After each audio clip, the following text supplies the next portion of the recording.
Okay, here we're going to talk about fixed axis rotation. So if you think about a rigid body, basically pinned, as shown here, spinning around that axis. So the axis is fixed, and it's just pure rotation about that axis. Okay, so we'll start by talking about angular position. We set that up using theta, which is going to be measured from some sort of fixed reference axis that we choose. So theta is the angle from that fixed reference. Displacement is the change in that angular position, theta or d theta. So if I go from one theta to the next, it's the difference in that. One revolution, as you probably know, is equivalent to 2 pi radians. And we're going to follow the right-hand rule. That is that a counterclockwise rotation on a planar motion is considered positive. Okay, so angular velocity is the time rate of change of the angular position, so that is d theta dt. Okay, whereas the angular acceleration is the time rate of change of angular velocity, so that's d omega dt. Okay, or that would be the second time derivative of angular position. So this is analogous with our linear motion, where we had s, v, and a. Here we have theta, omega, and alpha, but the calculus behind it is exactly the same.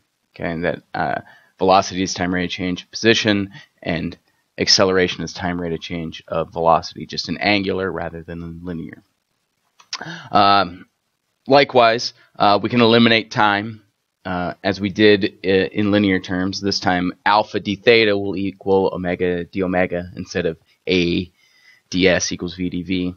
Again, it's analogous with that. Same process, just with rotation rather than linear motion.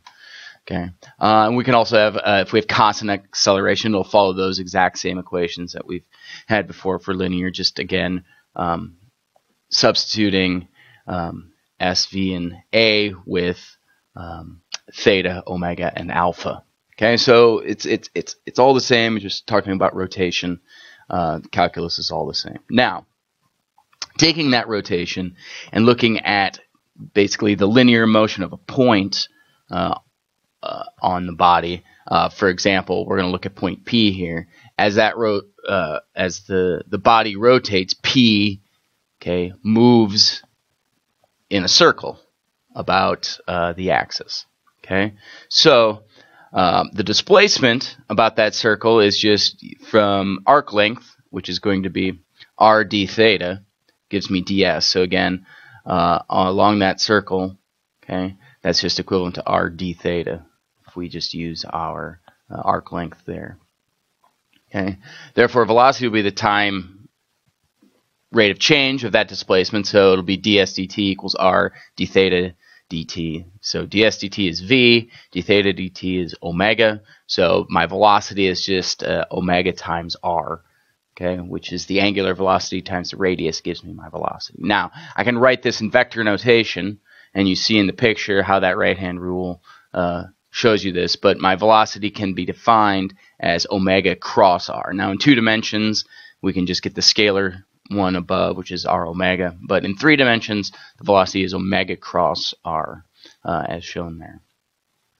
Okay, moving on to acceleration. Acceleration, right, this is a circular path, so it's going to have 2 components. It's going to have a tangential and a normal component here. So the tangential is just going to be alpha r, basically the time rate of change of the velocity, okay, of the speed, I should say. Okay, so that's where my alpha r comes from. Now, my normal, okay, we define as v squared over r. Now, v is omega r, so it's omega r squared over r. So one of the r's cancels out, and my normal acceleration can be written as omega squared r, which is the normal acceleration in terms of the angular velocity. Okay, so again, acceleration, tangential, normal components can be written in that fashion right there. Okay, now in vector notation, we do a time derivative of my velocity.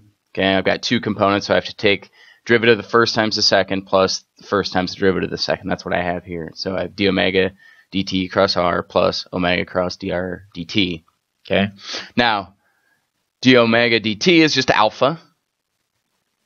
Okay, so I get alpha cross r, and then plus omega cross dr dt, which is v, which is omega cross r, so it's omega cross r. So this is kind of the full vector notation. And I can write this kind of in two forms, makes it look a little bit nicer. Again, tangential component and normal component. This alpha cross r is my tangential component, right, alpha r. And my normal component, okay, is omega cross r, which is omega squared r. The double cross product basically reverses my direction and points in towards the center. And that's where the negative comes from. Again, the normal acceleration is towards the center on that. Okay, so that's the vector notation. In two dimensions, I can just, in planar terms, I can just do alpha r and omega squared r for the normal and tangential components. Okay. Now, we use this oftentimes in gears to figure out gear ratios and things like that. And the way we do that is we know that the tangential components, i.e. The velocity at where they intersect, is going to be the same. So I can relate my angular velocities and my angular accelerations using the tangential components of a point on the end of those, set those equal to the same.